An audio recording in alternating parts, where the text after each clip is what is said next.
افواج کے پاس کوئی پولیٹیکل سلوشن نہیں ہوتا، عسکری اداروں کے پاس کوئی پولیٹیکل سلوشن، کوئی سیاسی حل نہیں ہوتا۔ فوج اور عسکری اداروں کے ہاتھ میں دے رکھیں تو اس سے بات بگڑے، بہتری نہیں آ سکتی۔ جب عسکریت کی بات آتی ہے، اس وقت تو میرے گھر کے میری دہلیز پہ آج بھی ایک عسکریت، میرے گھر پہ لاہور میں ٹیئر گیس شیل گر رہے ہیں۔ ہم سیاستدان اتنے منقسم ہو گئے کہ ہمارے ہوتے ہوئے سویلین سیاستدان کے ذریعے کے احکامات پہ سویلین سیاستدان کے گھر پہ چڑھائی ہو رہی ہے۔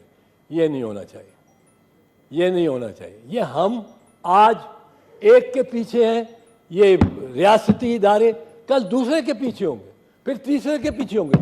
ہم میں سے کوئی محفوظ نہ ہوگا۔